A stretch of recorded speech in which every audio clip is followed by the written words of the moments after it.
Good evening, everyone. A very warm welcome to the fourth episode of The Universe Writes, which I was just telling our panelists for the evening today that this is also something that we initiated because of the pandemic and the ensuing lockdown. But it's great to have all of you with us. And with that, I'd like to welcome our stars for this evening. We've got with us Lucy Hawking.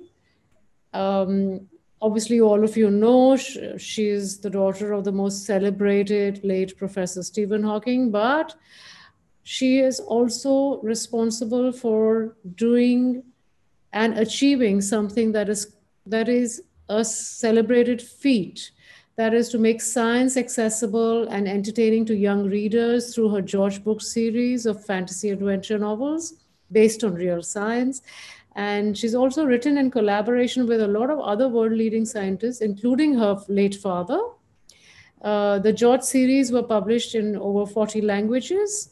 And the final book in the series, which is called The Unlocking the Universe, is a compilation of scientific content from the whole series with some very outstanding essays, which actually was published in January 2020.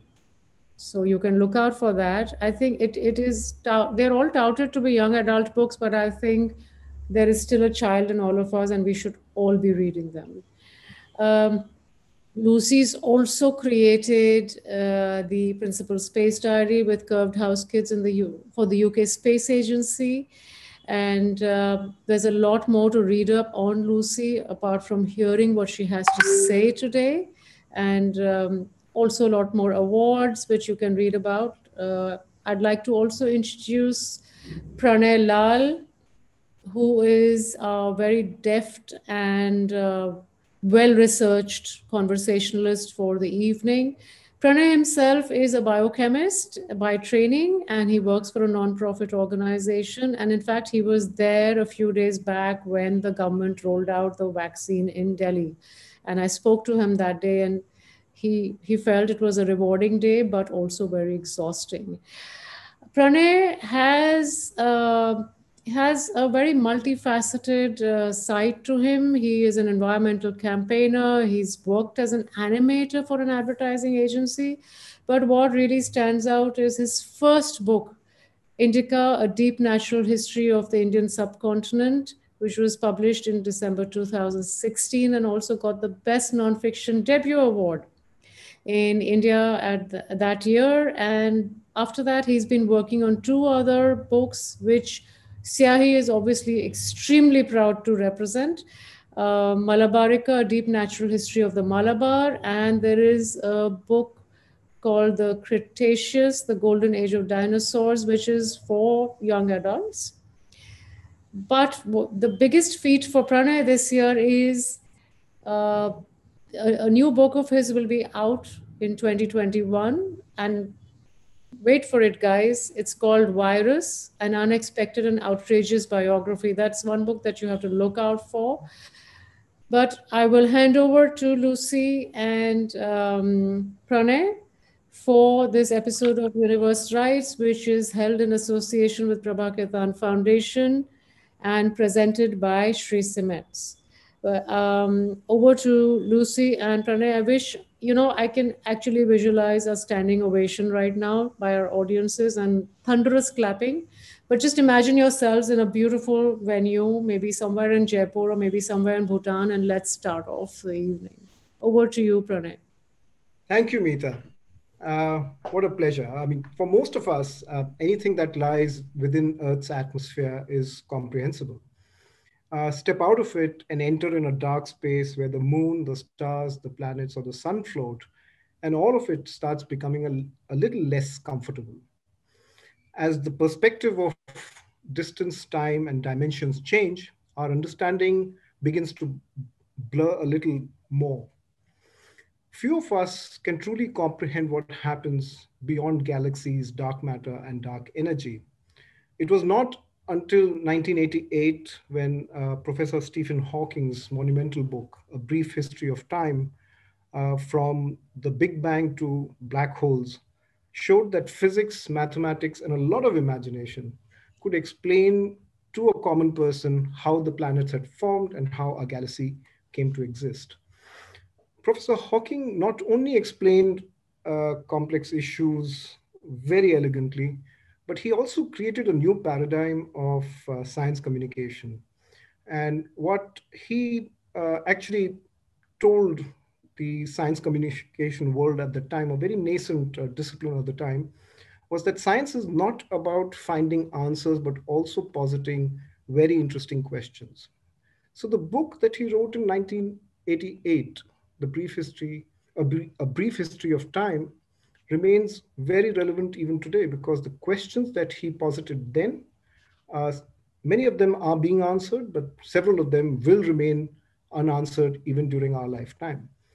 Uh, Now, what the book did was made several of the terms that we use quite easily now were made popular by that book, like Big Bang, wormhole, singularity, time warp, time travel, space-time continuum. So all of these terms became really accessible to us with the works of Professor Stephen Hawking. I'm now going to turn to our speaker today, who has intimately known Professor Hawking. And in her own right, she's a prolific author and a very imaginative science communicator. I'm going to ask Lucy Hawking, welcome to the Universe Rights. And I'm going to ask you first, I think you've been asked this 100 times, but, we still have so many questions about it. How was it to grow up with an intellectual giant like Professor Stephen Hawking, and tell us about your childhood in Cambridge. Thank you, Pranay, and thank you, Meeta, and thank you to all the team for arranging this episode of The Universe Rights. I am so pleased to be talking to you this evening. I'm here in London in lockdown. We have snow on the ground, and it's just such a joy for me to connect with you all in beautiful India and on the eve of India Republic Day. I've been to India for a few trips recently, and I've always been so impressed by the enormous energy of progress in education and science and the huge amount of achievement. So thank you so much for inviting me. And I'd like to start to answer that question. I'd actually like to start with a really famous quote from my father. So here you can see, he says, "Look up at the stars and not down at your feet." And he's asking you to take a moment out of your life, to come out of your internal environment, your external environment, your home, your work, your family, and just look up. And in doing so, connect with something magnificent, something extraordinary, something beyond us, and ask yourself a deep question. Now, of course, at the moment, we're all asking ourselves lots of questions. How will the pandemic end? How will we survive? What will the world afterwards be like?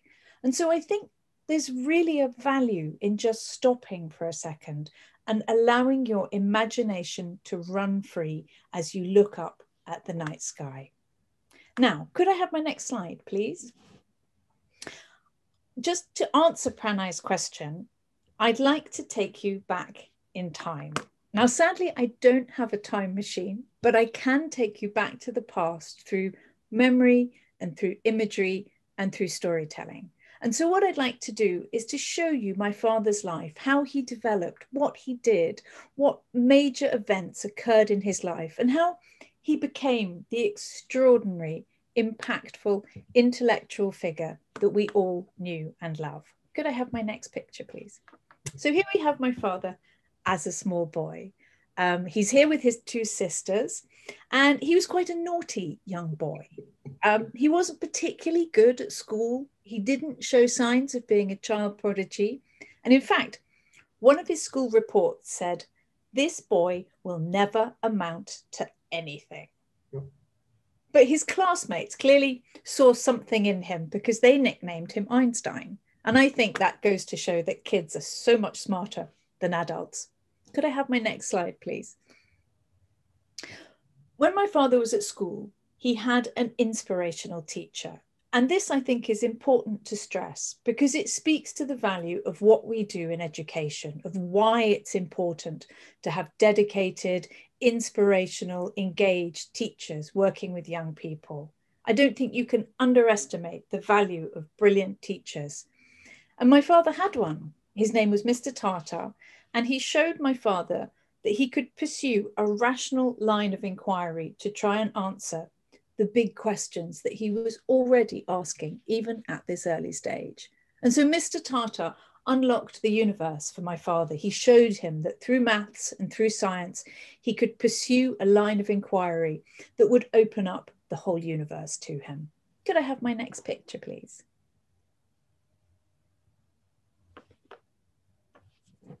Right, so my father went to Oxford University. Here he is. He's the young man holding up the white handkerchief.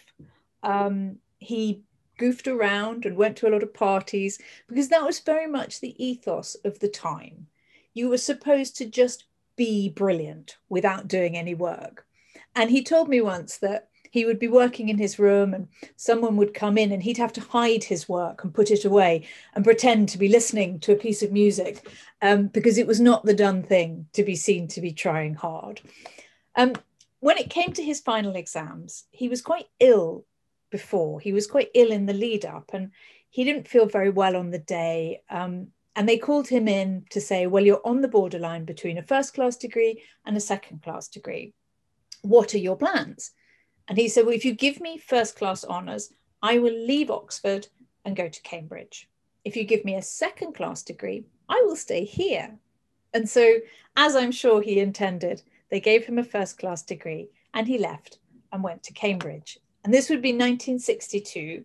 And he went hoping to study under the great astronomer of the time, whose name was Fred Hoyle. And Fred Hoyle was a proponent of something called the steady state theory. And this means that the universe had existed forever and would exist forever. And so it was static and unchanging. And my father always said it was a huge stroke of luck that Fred Hoyle didn't want him as a student, because obviously that is not the picture of the universe that my father studied, that he researched, that he came to share with us all. And he, in fact, went to a different supervisor who put him on a very different track.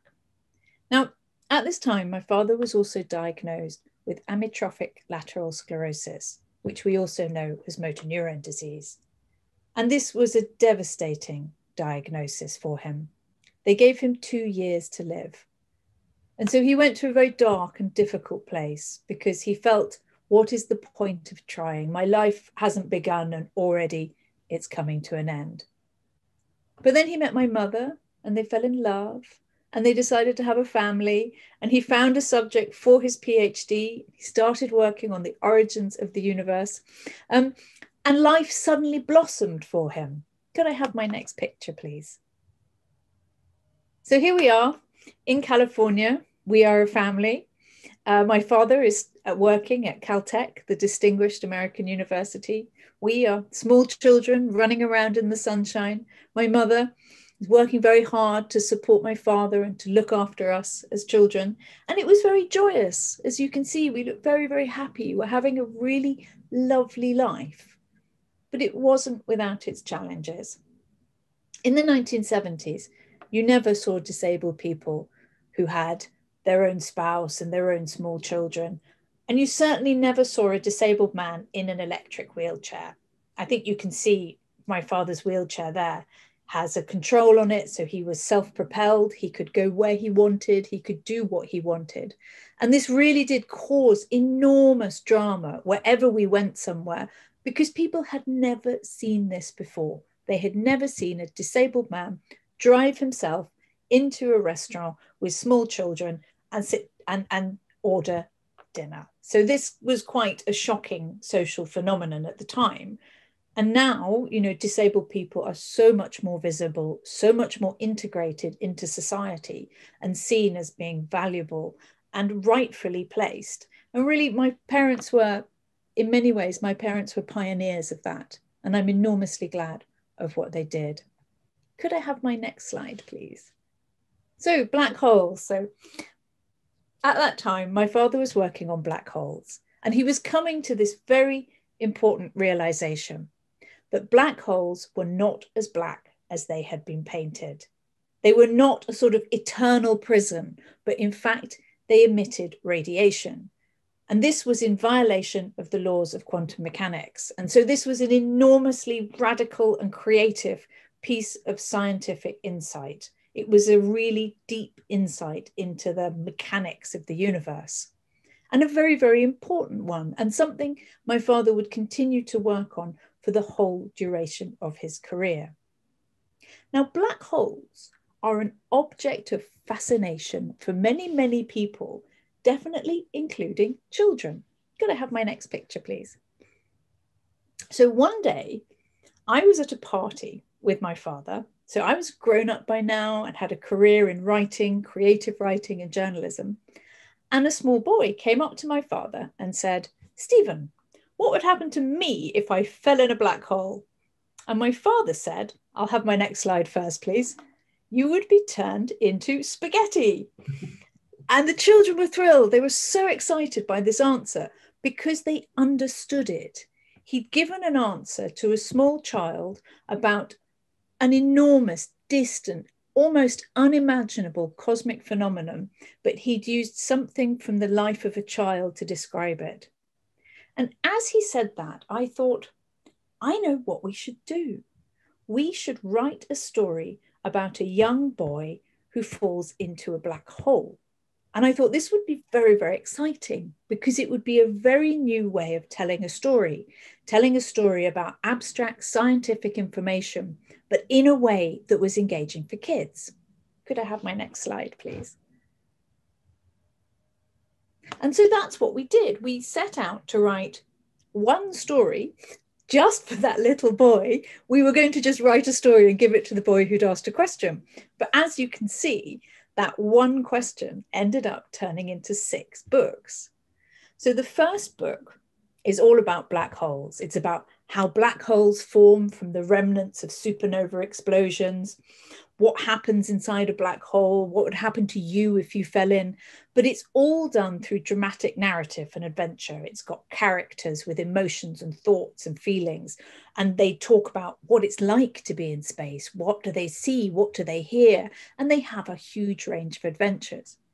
And when we finished that book, we realized we had so much more to say. My father had such a diverse and interesting scientific career that we thought we should carry on. So we wrote George's Cosmic Treasure Hunt, which is about traveling across the universe. George and the Big Bang, which is about the origins of the universe, something which my father also worked on for the whole of his career. George and the Blue Moon is about the search in space for water. Where there's water, we think there's life. And so that's one of the reasons we search for water in space. George and the Unbreakable Code is about how our lives have become so engaged with computer technology and what that means for us and what it would be like if it all suddenly stopped. And George and the Ship of Time takes us into the far distant future so we can see what might happen if we don't look to correct some of the major imbalances in the world of today. Now, I just want to talk to you quickly about something else which has been very well known about my family. So if I could have my next slide, please. I don't know if any of you saw this film. This is a Hollywood movie called The Theory of Everything, the incredible story of Jane and Stephen Hawking, also known to me as my mum and dad. It's a very beautiful film. It's based on a memoir by my mother, who wrote a very beautiful book about what it had been like for her to live in this very particular way. Her as a very artistic, musical, creative, intelligent woman, to find herself in this situation of, caring for a disabled husband with small children. And in fact, the very first line of the film, my father says to my mother, "Are you arts or sciences?" And she says, "I'm arts." And so I had this polarity of my parents, one very artistic, one very scientific. If I could have the next slide, please. So this is actually a still from the movie, and it could actually be a family photo. I showed you earlier a photograph of us, and now here am I being played by a little actress. Of course, the central performance, which so deserved the Oscar, was Eddie Redmayne, who played my father with the most extraordinary sensitivity and dedication and humour and intelligence. And he also did something really quite extraordinary, is that he portrays the onset of a devastating neurological condition throughout the movie. And in fact, a leading neurologist that I've talked to said, Eddie Redmayne's portrayal in the film is so good that you could use it as a training video for doctors. They could watch that to understand what the onset of amyotrophic lateral sclerosis looks like. So could I have my next slide, please? Now, my father, meanwhile, carried on his adventures. Here he is in Antarctica. He flew there with the Chilean Air Force on a military aircraft.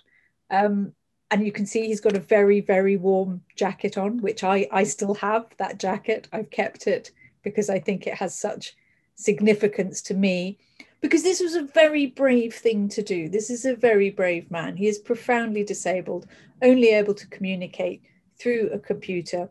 And there he is in Antarctica. Could I have my next slide, please?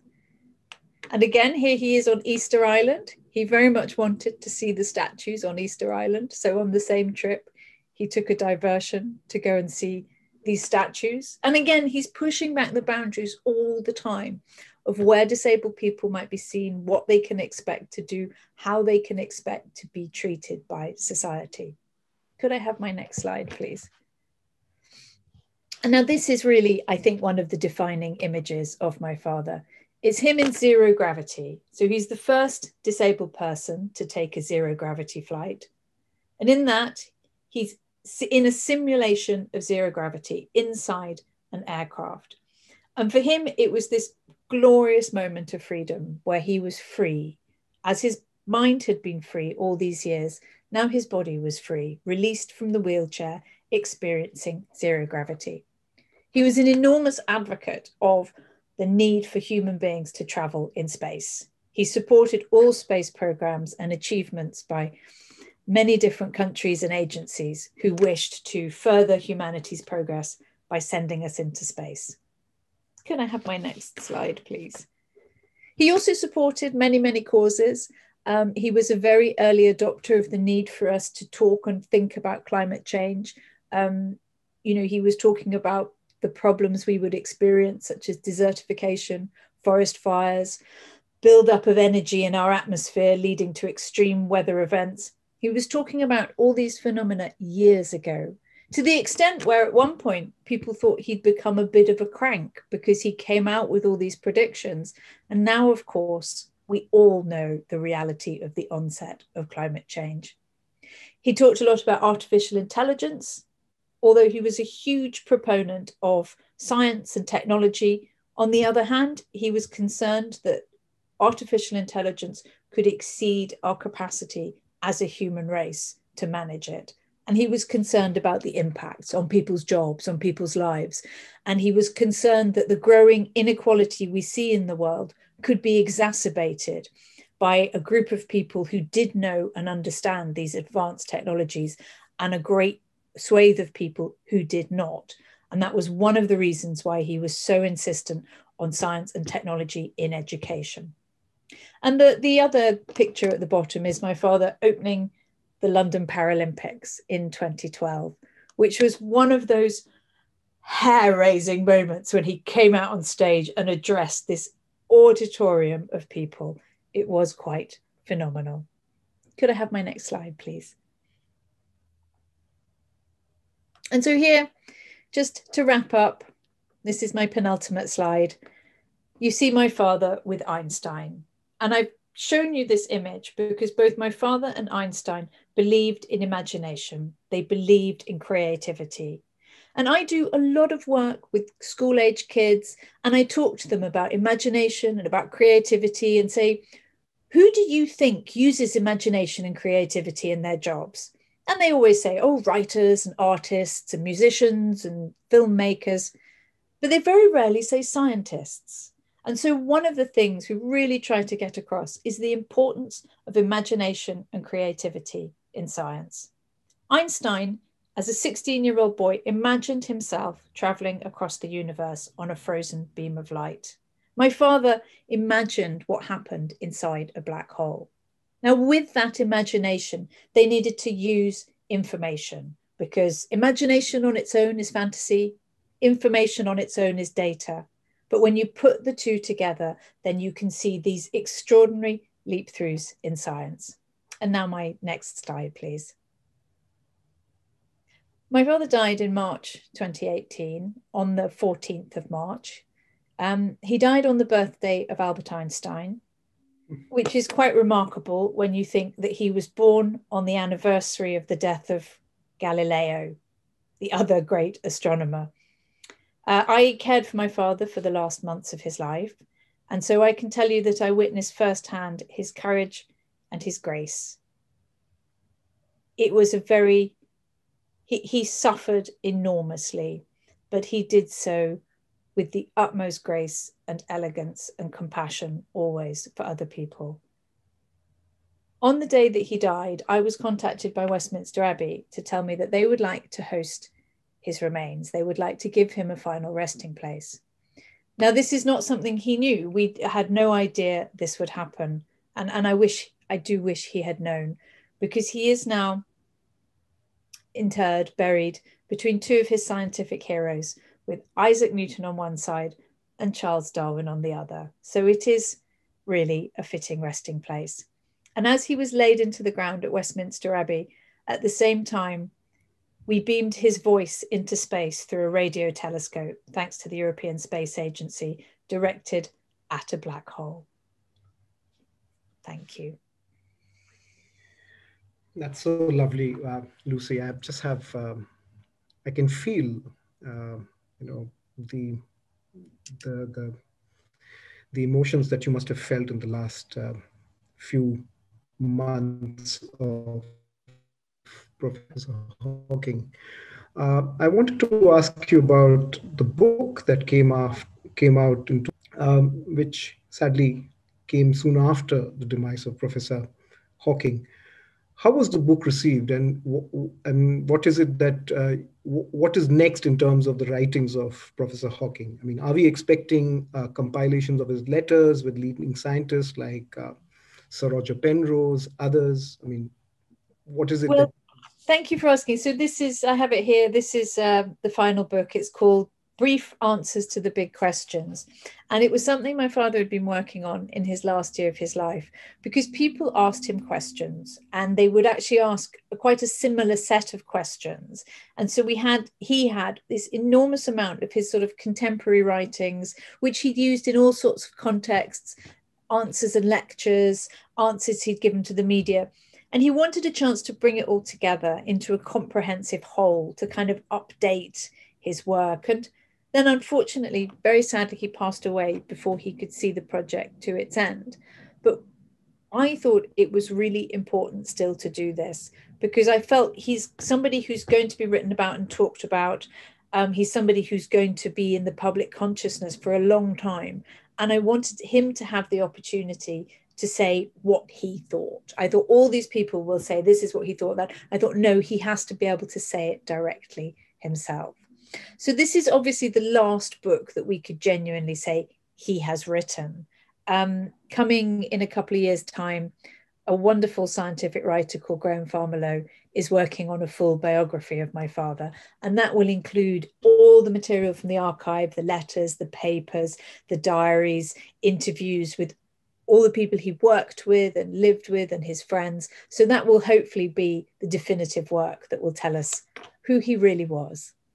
Wonderful. We look forward to that book. I think it's going to be a masterpiece. I think I'm going to turn to you and ask you a little more questions, a little more personal. I wanted to ask you, how easy or difficult was it to become a writer and a science communicator, given that, Professor Hawking and later your mum, also a fine writer in her own right. I mean, how did you find your style and your voice? I mean, was it a symbiotic and a mutualistic process, or was it something that you had to fight and create your own voice? I mean, what was the process? Well, that's a very interesting question. I actually, after I left Oxford, I did a training. I trained as a journalist, and so I had that sort of background of just writing and writing and writing. Um, but I wanted to do something that really journalism was never going to allow for. I wanted to do something more creative, more long form. And so I was sort of exploring different options around where I could go when, you know, as I said, the child at the birthday party, and that set me onto this new path of thinking, well, this is what we need to do. I've grown up with this stuff. I've grown up with these people, you know, with these scientists. I've heard this stuff all my life. And actually, what we should do is write it down so that other kids can have the opportunities that I had. It's a little daunting having, you know, two parents who are immensely talented. It's quite a little bit overwhelming, and occasionally they, you know, their critical feedback can be interesting, definitely. So they set the bar very high for their children. I think working with Dad was an extraordinary experience. It was an enormous privilege that he would allow me to turn his work into a series of children's stories.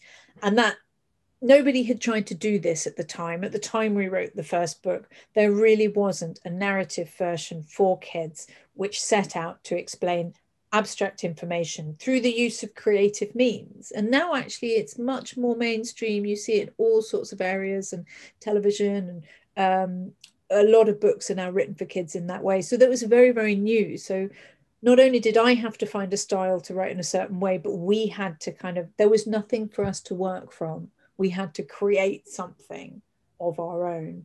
And also, interestingly, my father, although he's over his career wrote 18 books, he had never written fiction before. And he actually loved it. And he'd be like, okay, what's the plot going to be for book 2? And then he'd email me, I have a plot idea. I just loved that. And it was so fun sitting there talking to him about, well, we have this character. And then one day I wrote a sketch for something that involved a particular character that he didn't know was going to enter the book, that was actually based on his mother. And I did it in a comic style. And I read it out to him. We were all sitting around at dinner. And you have to remember, I'm talking about a man who's paralyzed. He laughed so much, he actually jumped out of his chair and the carer had to catch him so we had a lot of fun doing it. I mean, there was a very serious purpose behind it, but it was a lovely thing for us to do. I want to know about your mother. I mean, as a writer, she started writing more recently. But tell me about her, and how has it been? A learning process for her and for you. With two women writing from a family. So what has been the process there? Well, my mother is when I was growing up, she was an academic and a specialist in Spanish poetry, and she's an extremely talented musician. She has a wonderful singing voice. And so when I grew up with a lot of music, a lot of singing, and she's very, very interested in literature. She's a great sort of literary specialist. So always with this very sort of creative background, creative influence from her, which I think has been an enormous influence on me, because that's my, as I said, if it was arts and sciences, then I'm like the hybrid in the middle. I'm half one, half the other.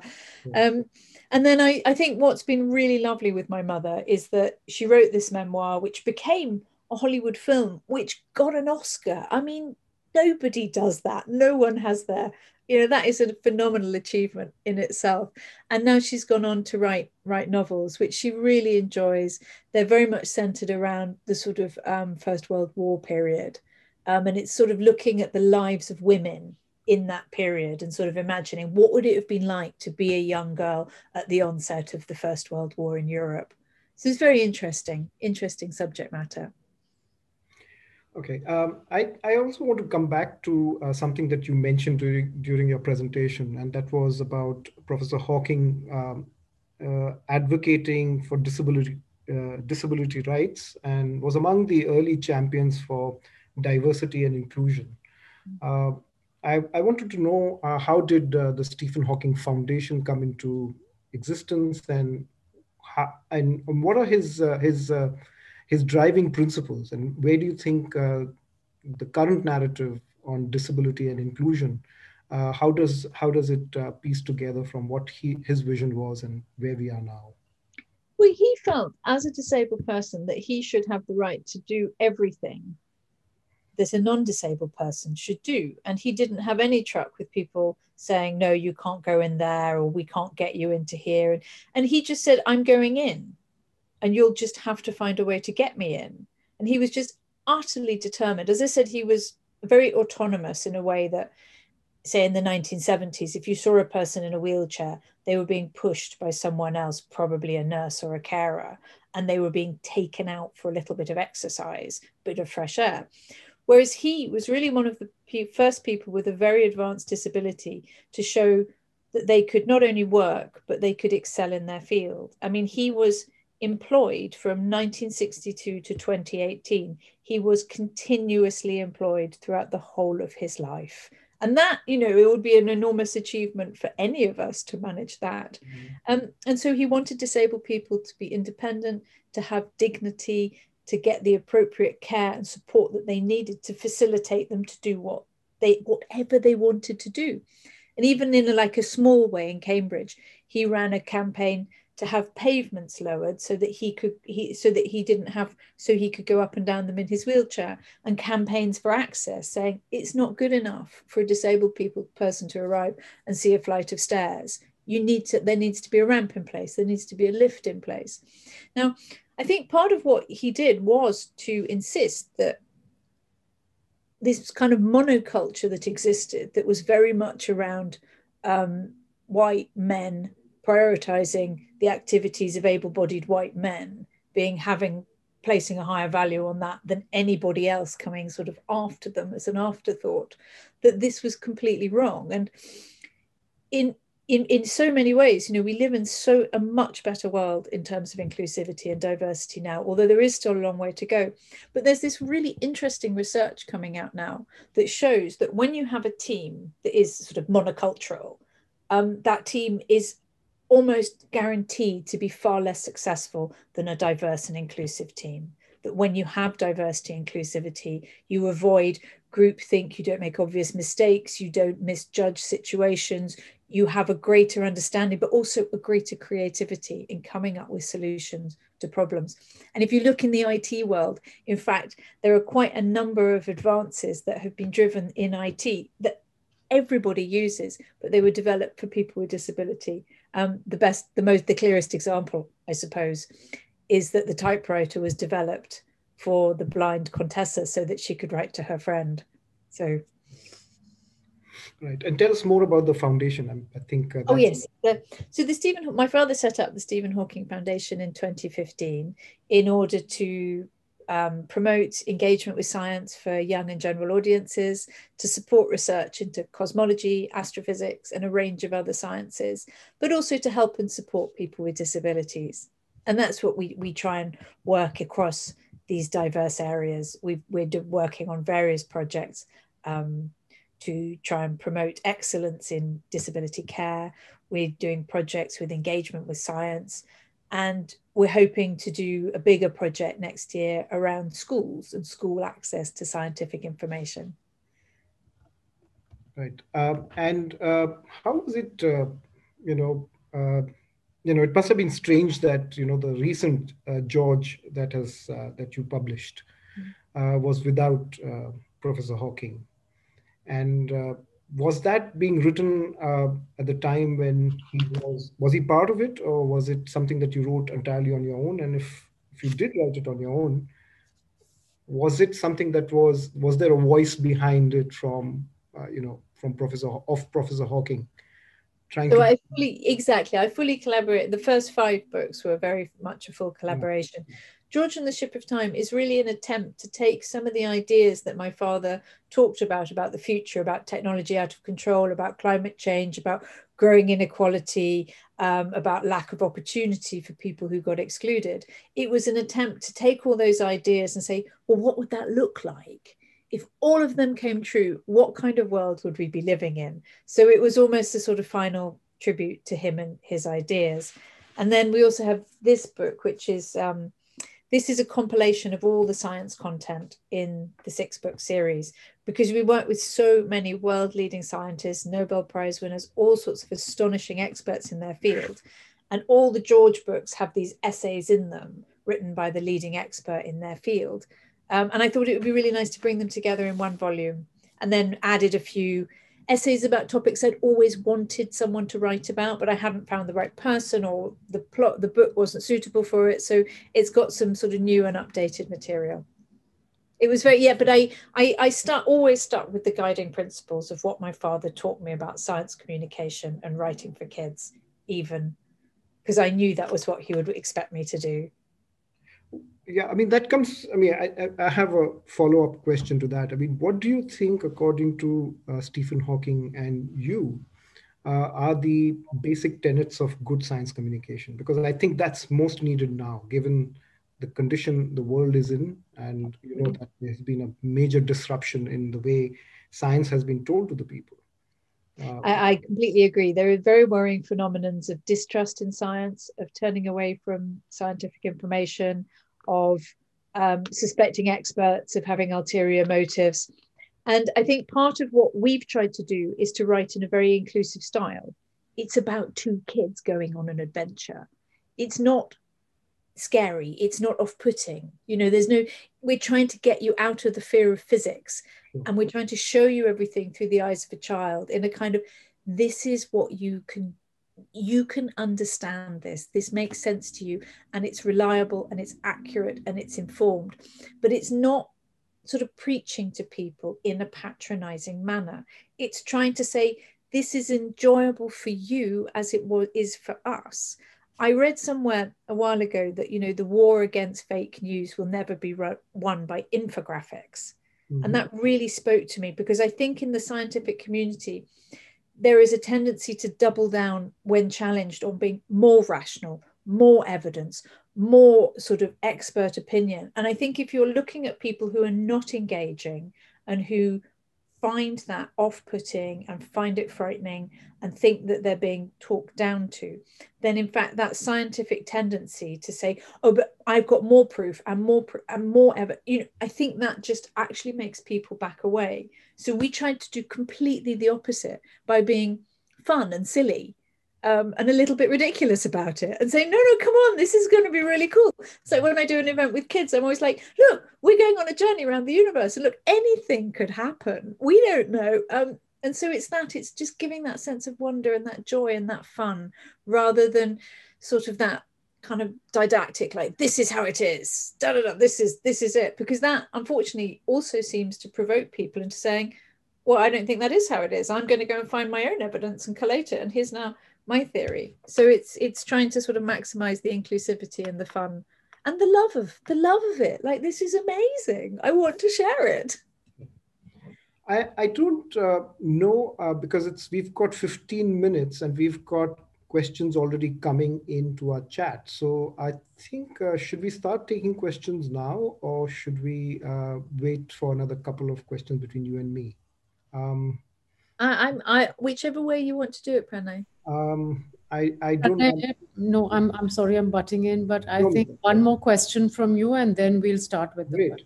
Okay. I know even you have a lot of things to ask. Yeah, we do. So I wanted to ask you about the next book, the biography of Professor Hawking. And is this going to be, I mean, when is it? I mean, one of the questions that I can already see on the chat box, and I had this question myself, when are we expecting it? And is it going to be multi-volume? And where can we access the archives? I know two people have already asked me this question. Right, very good question. So I'll just start with the biography, if I may. So Graham Farmiloe is a phenomenal science writer. He's also a physicist. He knows the whole scientific community. He knows everyone my father worked with.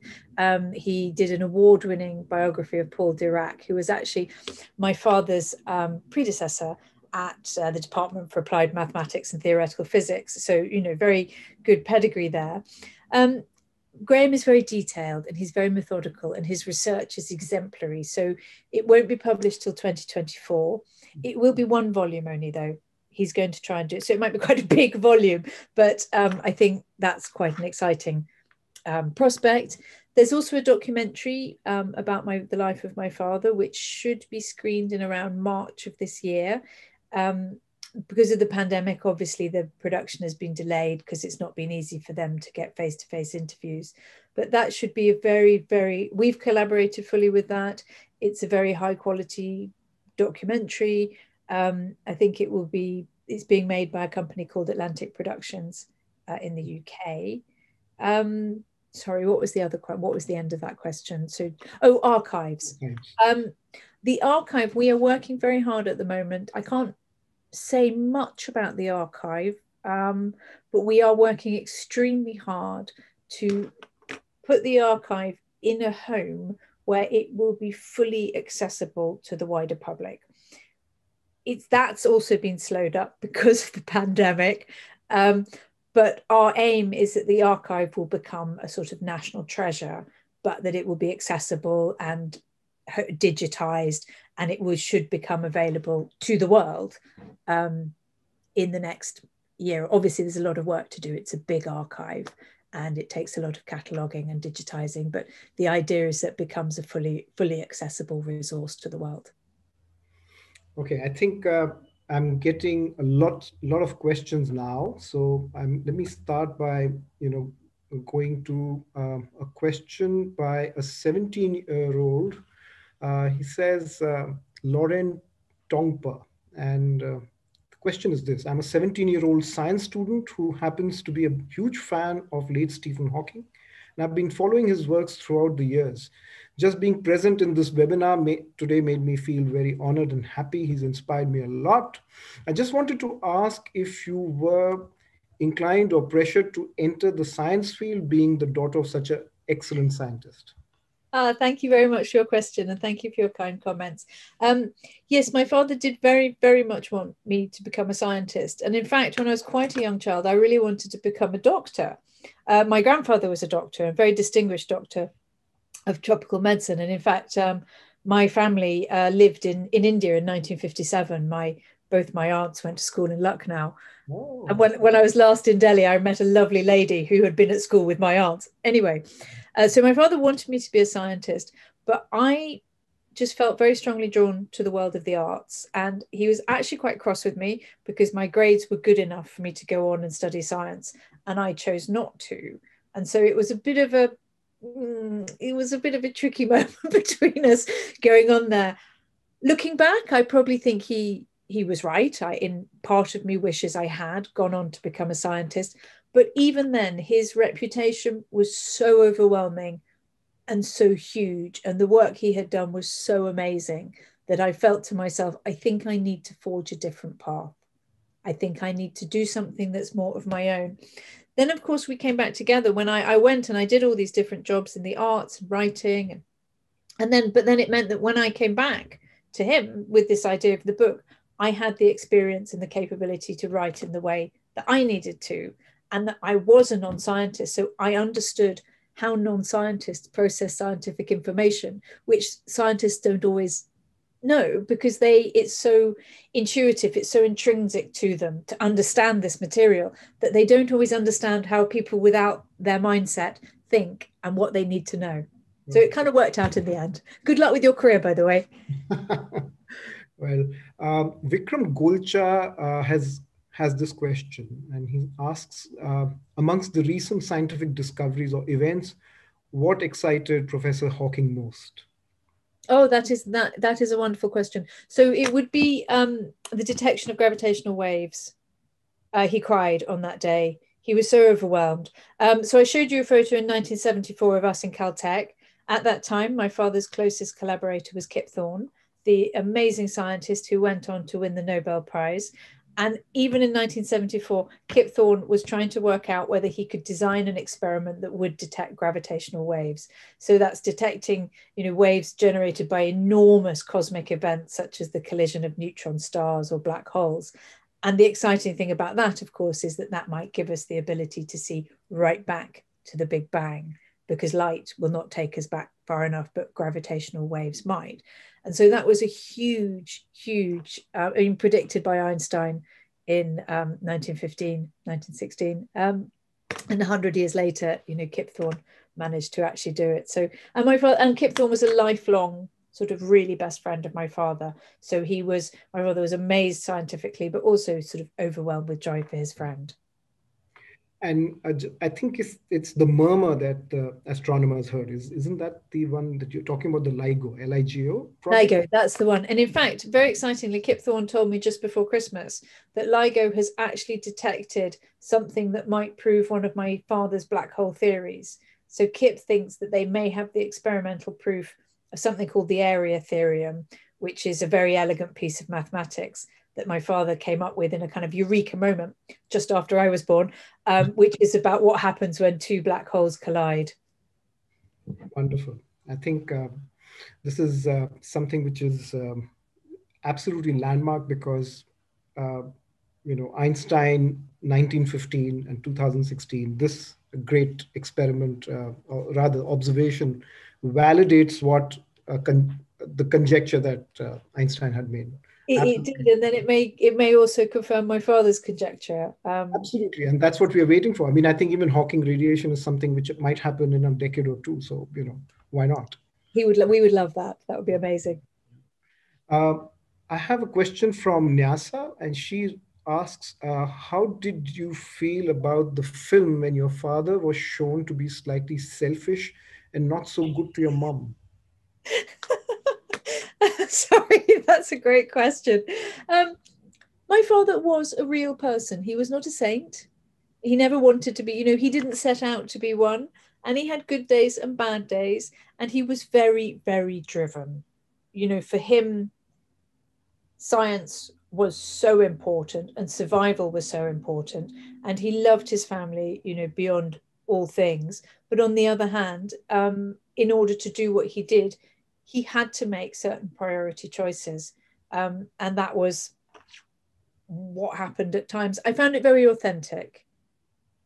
He didn't seem to mind. He cried all the way through the movie, and then said it didn't have enough physics in it. So he didn't seem to be bothered by it. I have a question from Shivani Divadkar, and she has a question saying, apart from scientific books, what kind of creative fiction books did Professor Hawking and you enjoy reading in your free time? So after a while, reading apart from scientific papers became more difficult for my father. So actually he tended to watch television or listen to music as his relaxation. And he really loved going to the opera. That was like the best treat for him, was to see these magnificent productions of opera. I'm a big reader. I love to read all sorts of books. I've got a very, very wide range. At the moment, let me show you. I'm reading two things. I'm reading this book called Numbers Don't Lie. It's a sort of interesting way of understanding the world. And I'm reading Philip Pullman. Oh. So there we go. There's my reading matter for the moment. I'm a very diverse reader, and I enjoy all sorts of different types of literature. Lovely. Two great writers, actually, Philip Pullman and Václav Smil. Yes. Absolutely divine. I have a question from K. Murthy. How did you manage to write from the point of view of a child, young adult? Did children in your family inspire you? Yes, that's always the big challenge for children's authors, that you are a grown-up and you have to try and put yourself into the mind of a child in order to write. And it takes at the beginning, it took several goes, because you had to create the character, had to understand who is, and the main character is a boy, and then there's a girl, and the girl becomes increasingly important throughout the series. So I think that's something that is a challenge for all children's authors. One thing that really helped me is I started doing huge amounts of school events with the books and talking to a very, very wide range of children, and understanding what they wanted to know from the books through the questions they asked. And so that really helped me as well. It helped me to frame the narrative by thinking, I know they all want to know about aliens. I know they all want to know about black holes. I know they all want to know about space travel. And this is how they express themselves when they're talking about these subjects. So that helped a lot. And just, pure imagination. Creative writing is fantasy after all. Absolutely. I have a question from Sunita Bansal, and she says, for Lucy, she's clearly said that I should not answer this. So okay. Have you ever thought of writing science fiction, considering your George series is based on real science? That's a very good question, Sunita. It's a really, really good question. Thank you so much. I think I've started a new series with a completely new set of characters that has nothing to do with the George series. But this time it's still got a scientific basis because it's an attempt to storytell about climate change. So it's an attempt to do the same thing in a very fun, engaging, sort of silly, interesting setup, but actually the base material is climate change. So I think I can't let go of science. Everything I write, I find myself almost, even if it's fantasy, thinking, oh, I wonder if could that happen? I don't know. Shall I fact check it? I need to talk to an expert. So maybe I don't have that kind of brain. Sure. And I have a question from Adya Chaudhary. And the question is, how does a layperson make sense of the string theory? Now, that's a tough one. Wow. That's quite a good question. Actually, funnily enough, if you look in Brief Answers to the Big Questions, my father actually says string theory is too complicated for most people to understand. And I think that is a valid point, because I think one thing we were very careful about was to try and pick topics that lent themselves to simplification, where there was a satisfactory answer that you could give that lent itself to being simplified. And I think my father's view is that there are some things that just are really, really complicated, and that if you try and simplify them too far, they become effectively meaningless. And actually, I think this is a broader point about the world we live in now. There is this sort of drive to oversimplify very complex questions. And I don't know that it's healthy. I mean, I think the Brexit is a good example of that. The whole sort of complexity of being in the EU was boiled down to a 3-word slogan. And I think that can be quite harmful. So I think you could certainly read Brief Answers to the Big Questions. That would give you a very basic grounding in how to approach string theory as a layperson. Also, the work of Brian Greene is excellent. He's a brilliant writer, and that string theory is really his universe. So that would be my recommendation. But don't feel bad if you feel you haven't got it, is the other thing I'd say. Okay, I think there's one comment from Kamakshi Murthy. She asked you a question earlier, but she has a comment, and she says, thank you for your response about children's authors. I belong to your father's generation and wanted to thank him for inspiring me to write my first children's book, Lali's Window. Like you, my protagonist suffers from ALS and has her bedroom window to gain a new perspective. That's very touching, I think. That's beautiful, really beautiful. Well done. I think that sounds very moving. Right. I think we are kind of out of time. Oh, we've got one last question. I don't want to disappoint Shivadatta Padi, who's asked this question. Sorry, Lucy, I'll just hold you back. No, I'm not in a hurry. Yeah. So it says, hi, Lucy. What was your childhood like coming to terms with your father's illness? And is this a slightly personal question? I mean, just no, it's not. Thank you that's very polite of you to frame it in that way. It was very difficult. I think it's very difficult as a child to try and understand that you are living with a parent who is terminally ill. And at times I found it sort of almost unbearably sad. I mean, when I was very young, I didn't understand. I just thought that my father sat in a wheelchair, and I was just like, well, what's the problem with that? That's, actually very practical, because you've always got somewhere to sit down when you go somewhere. I was just like, well, so it seems great to me. But then later, I think by about the age of 7, I sort of really started to understand that he was very ill. And of course, a lot of doctors and nurses in the house.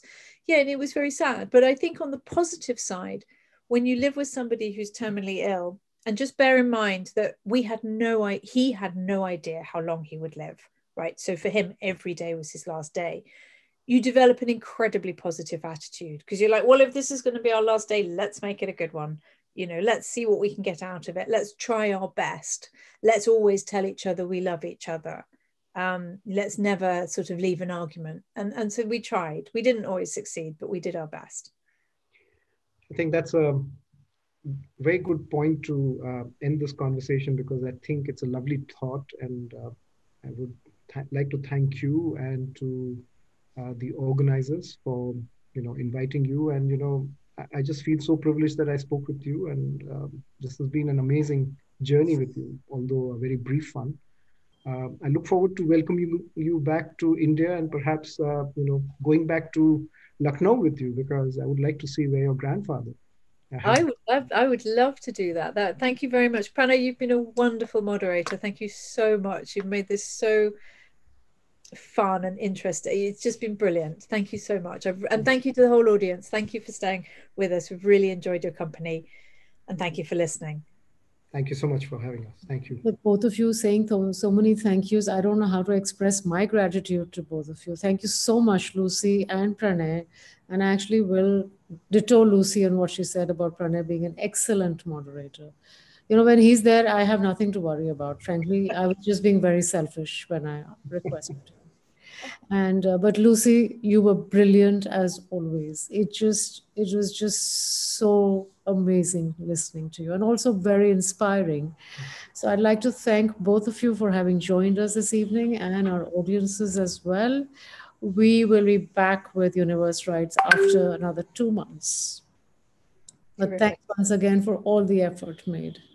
Thank you, everyone, and happy India Republic Day tomorrow. Oh, yeah. Thank you. Oh, that's so sweet of you. Thank you so much. Thank you. Bye, everyone. Bye. Bye-bye.